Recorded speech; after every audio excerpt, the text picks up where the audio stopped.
Tu es créateur de contenu sur Internet, t'aimerais personnaliser ta chaîne YouTube, Twitch ou Facebook Gaming, t'as pas trop de compétences en graphiste, et bah sache qu'il existe une solution gratuite pour pouvoir customiser tes réseaux. Bonjour à toutes et à tous, c'est Timothée pour lestreamer.fr, j'espère que vous allez bien. Moi, comme d'habitude, très heureux de vous retrouver pour une nouvelle vidéo. Si tu débarques ici par hasard, eh bien sache qu'ici on parle de logiciels de streaming et de matériel. Donc si ce type de contenu est susceptible de te plaire, bah, n'hésite pas à t'abonner à la chaîne et à me laisser un commentaire. Comme je l'avais dit en intro de vidéo, aujourd'hui on va parler de personnalisation de chaîne avec un outil gratuit qui s'appelle Canva. Alors pour moi, c'est quelque chose d'hyper important d'avoir une chaîne ultra personnalisée, alors que ce soit une chaîne YouTube, Twitch, TikTok, Instagram, parce que c'est ce qui va vous donner une identité sur les réseaux et ce qui va vous permettre de vous démarquer de la concurrence. Dans une vidéo précédente, je vous avais présenté Stream Element qui vous proposait des overlays déjà tout prêts.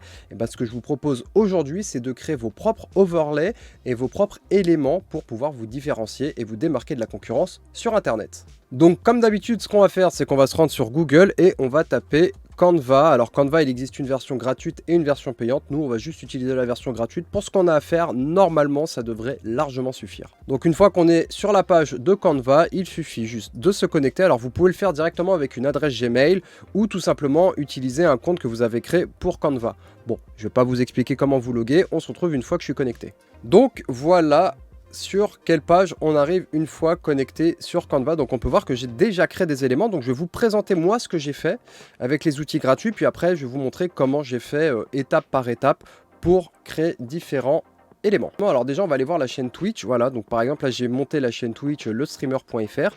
Donc on peut voir que j'ai réussi à faire une bannière, un élément pour faire un stream offline avec les différents réseaux sociaux qu'on retrouve encore une fois ici. Bon, le logo, ça c'était des éléments qu'on avait déjà fait, mais voilà, donc on peut quand même créer des choses pour se démarquer de la concurrence, des choses plutôt simples si on n'est pas hyper calé en tant que graphiste, hein. Moi je ne suis pas graphiste, mais voilà, j'essaye de faire quelque chose qui me plaît et puis après on peut faire évoluer les choses quand on commence à monter en compétences. Mais pour l'instant, voilà, pour démarrer, on a quelque chose genre de unique qui nous ressemble et qui nous plaît, et je pense que déjà ça c'est l'essentiel pour pouvoir se lancer, sachant que là les panneaux par exemple sur Twitch ils sont tous cliquables, hein. D'ailleurs n'hésitez pas à nous rejoindre sur le TikTok, l'Instagram et bon bah le YouTube. Si vous regardez cette vidéo là, vous êtes déjà abonné au YouTube, donc c'est pas d'ailleurs en plus j'ai mis le lien Instagram. Bon bref, en gros, voilà, donc là, vous pouvez mettre vos panneaux, vous pouvez mettre votre écran de stream offline, etc., etc. Dans OBS, qu'est-ce que ça donne? Parce qu'effectivement, c'est aussi une partie qui nous intéresse. Donc là, je vais vous montrer un petit peu. Voilà, donc là, j'ai fait un écran de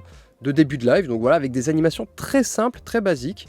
On peut quand même faire un truc, voilà, qui se démarque un peu de la concurrence. On voit que voilà, moi j'aime bien le orange et le violet, c'est la thématique de cette chaîne, et je me suis dit qu'on va réutiliser ces gimmicks là pour pouvoir se faire un écran d'attente. Là on va passer sur l'écran de talk show. Donc on a vu que j'ai fait mes petits boutons en haut pour les derniers followers, derniers subscribe, dernier don et dernier bits. Alors on voit que ça dépasse parce que vu qu'il n'y a pas de followers sur cette chaîne là, forcément ça marche pas, mais bon bref. Ensuite qu'est-ce qu'on a? Donc là ça c'est la transition que j'avais déjà présentée. On a l'écran de pause, tac, voilà, avec une petite animation. En plus ça boucle très bien, c'est que Canva va vraiment automatiser certaines choses, genre la fondue de fin entre les, la fondue entre les deux vidéos de 5 secondes, parce qu'en fait c'est deux vidéos de 5 secondes mis bout à bout, et ça vous permet quand même d'avoir quelque chose de plutôt propre. Voilà donc sur ce qu'on va pouvoir créer sur Canva. Donc ce qu'on va faire, on va par exemple aller en haut à droite. Donc en haut à droite, vous avez créé un nouveau design et en fait c'est dedans que tout va se passer. Si je veux faire une vidéo d'un waiting screen, je vais aller dans vidéo. Alors même avant ça, avant d'aller dans vidéo, normalement tu peux même créer une dimension personnalisée. Si on veut se faire un écran d'attente, on se retrouve sur cette page là avec notre piste vidéo en bas et on a plusieurs onglets sur Canva. Donc nous, ce qui va nous intéresser dans un premier temps, c'est de faire un fond, donc ce qu'on appelle un background. Donc moi, mon background, je vais prendre un carré et je vais mettre donc moi ma couleur que je connais, c'est 3COF59. Donc ça, c'est ma couleur de fond. Tac, je la prends. Là, on peut, dès qu'on a la petite croix, on peut déplacer les éléments. Tu peux les déplacer. Là, tu peux faire une rotation. Le CTRL Z fonctionne également et le CTRL SHIFT Z fonctionne également sur Canva. Donc si vous faites des erreurs, c'est pas bien grave. Donc là, je prends mon élément, je l'étire, je veux qu'il fasse tout l'écran. c'est mon élément de fond. Donc voilà, j'ai mon background. Donc on avait vu que sur la vidéo, j'avais mis un petit slash là. Donc on va essayer d'aller composer, on va faire du compositing. Donc on va aller dans importer. Ce qui est vachement bien avec Canva, c'est que tu peux drag and drop les éléments. Alors les éléments, je les ai déjà importés parce que j'ai préparé cette vidéo là. Mais admettons si je voulais ajouter quelque chose d'autre.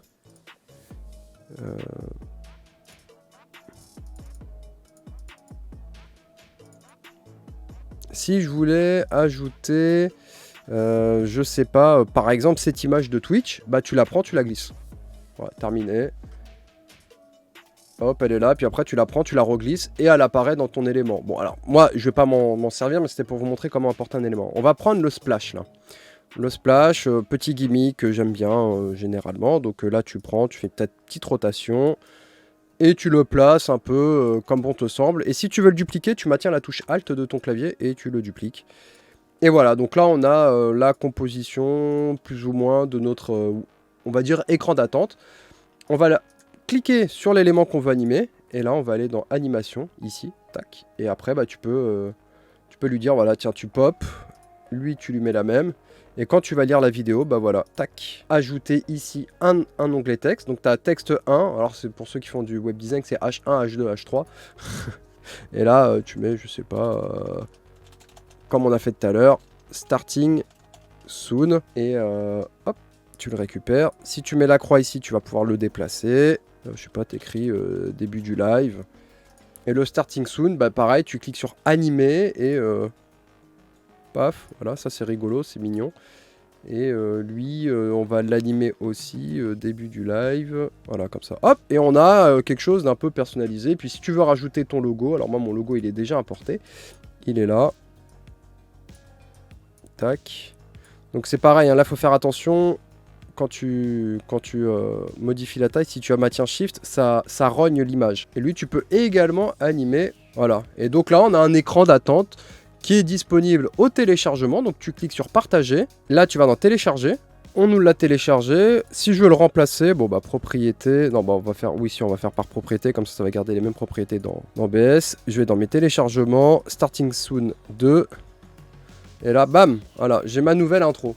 Donc là, on vient de faire une intro sans avoir énormément de compétences sur les logiciels de graphiste, After Effects, Photoshop, etc. Tout n'est pas disponible. Sur Canva, il y a des éléments, tout ce qui est avec une couronne. Voici là, voilà. Par exemple, la couronne, c'est pour l'édition pro, donc c'est une version payante. Donc il faudra faire attention. Voilà, là, il va me dire de payer ou d'essayer pendant 30 jours. Et justement, d'ailleurs, ça va soulever une deuxième problématique pour la partie overlay. Donc l'overlay que j'ai fait ici. Ça soulève une problématique parce que si je veux avoir un fond transparent sur Canva, le télécharger en arrière-plan transparent, c'est une version payante. D'où le côté malin de mettre un fond vert sur ton image et après de dire dans OBS, j'ai mis un filtre d'incrustation chroma key. Donc bon, si vous utilisez du vert, ça peut être problématique dans vos logos ou dans vos images, etc.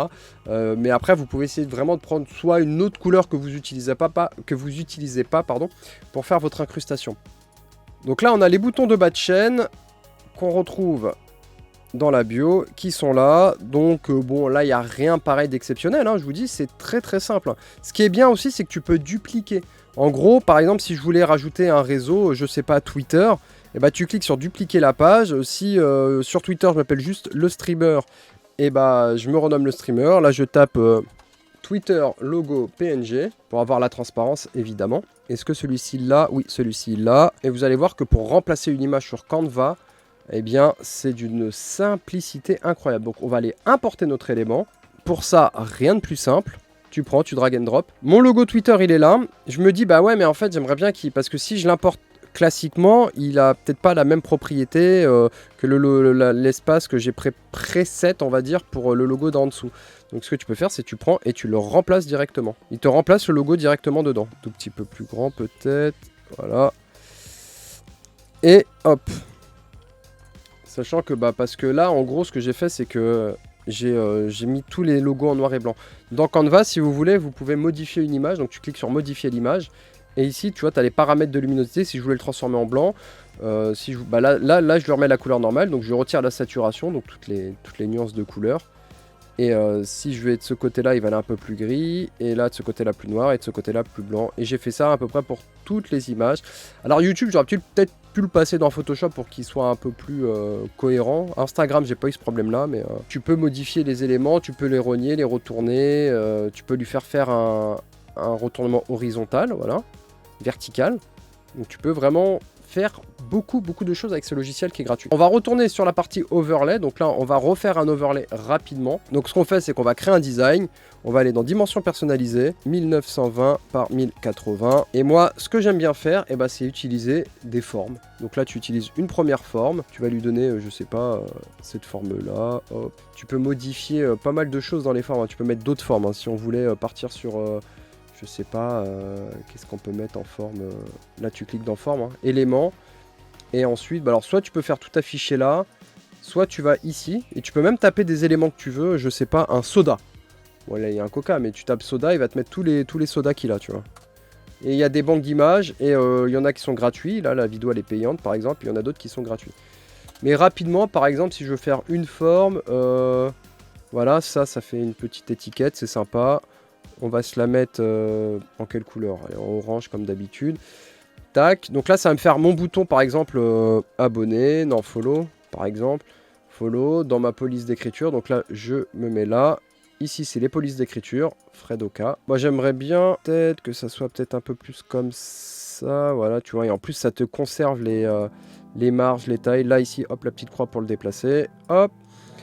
On va rajouter un autre élément, un rectangle, peut-être blanc avec un contour noir pour voir l'espace de travail. Le contour, je le retirerai après. Donc là, il se passe quoi? Il se passe que mon cadre, il est au-dessus de mon bouton follow. Je fais clic droit, mettre en arrière-plan. Hop, et là, comme par magie, il passe derrière. Et là, j'ai mes deux éléments et tu peux sélectionner l'ensemble. Hein. Regarde, hop, voilà, on réduit la taille.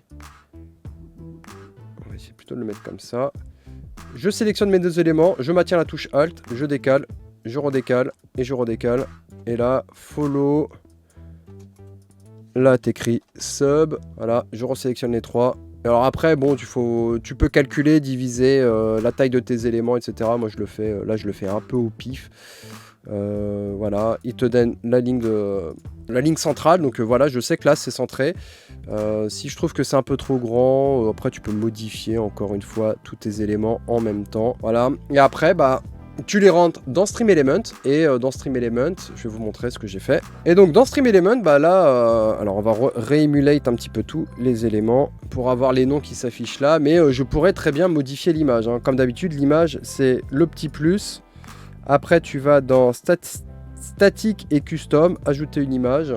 Alors oui, je vous ai pas montré comment la récupérer. Donc là, le nouveau overlay qu'on a fait, le temps que les notifs se mettent. Le nouvel overlay qui est là, il faut pas oublier de rajouter un cube vert, parce qu'il va falloir faire une incrustation chroma key. Clic droit, mettre à l'arrière-plan, télécharger, télécharger. Ah oui, on va le renommer partage, télécharger. Donc tu peux le télécharger en plusieurs formats, hein. En JPEG pour que ça soit plus léger, mais vu qu'on va l'uploader dans Stream Element, c'est pas très grave. Tac, télécharger. Et là, on va pouvoir rajouter ici dans Upload, afficher dans le dossier. Je le drag and drop. Alors comme ça va nous éviter de devoir tout modifier. Donc mon premier overlay, il est là. Et lui on va le descendre. Et là après t'as juste à replacer tes éléments, hein. Tac, tac, tac. Et tac. Sauvegarder. On retourne sur OBS. Enfin il a pas mis les noms des trucs à jour. Après ça c'est pas très grave, hein. Quand tu vas streamer, quand tu vas avoir des follow, des noms, tout ça, ça va te les mettre au bon endroit. Là c'est juste que ça a pas refresh. Il y a des choses qui arrivent avec Stream Element, c'est que quand c'est pas des vrais follow, des vrais subs, des vrais machins, ça peut poser problème. Mais voilà, globalement, voilà. Pirate, Carrel, machin, bon, là, ils sont pas centrés, mais vous voyez un peu la dynamique, c'est-à-dire que sans grande maîtrise, des logiciels de graphistes, genre Photoshop, etc., tu peux produire quelque chose, tout simplement. Et bien voilà, écoutez, je pense que c'est tout pour cette vidéo-là. Je vous ai montré rapidement comment créer un écran d'attente, comment créer un overlay et des panneaux et comment customiser en fait rapidement sans grande compétence en graphiste eh bien vos réseaux sociaux, que ce soit YouTube, TikTok, Instagram ou votre chaîne Twitch. Alors là en l'occurrence on était plutôt orienté Twitch parce que ici on parle de streaming et que Twitch a une très très grande part dans le monde du streaming, mais cet outil est quand même puissant, sachant qu'on a été sur la version gratuite, mais qu'avec la version payante, vous allez pouvoir débloquer énormément de fonctionnalités. Enfin voilà, écoutez, on a fait le tour, on va pas s'attarder plus longtemps. S'il y a des questions, n'hésitez pas à me les laisser dans les commentaires. Sinon, eh bien, rejoignez-nous sur le TikTok, le streamer.fr, ainsi que l'Instagram. Il y a le lien du Discord, et puis sinon, abonnez-vous à cette chaîne. Hein. Voilà, on continue de vous proposer du contenu sur le streaming, les logiciels et le matériel. Et puis voilà, écoutez, on se dit à très bientôt pour une prochaine vidéo. Ciao tout le monde!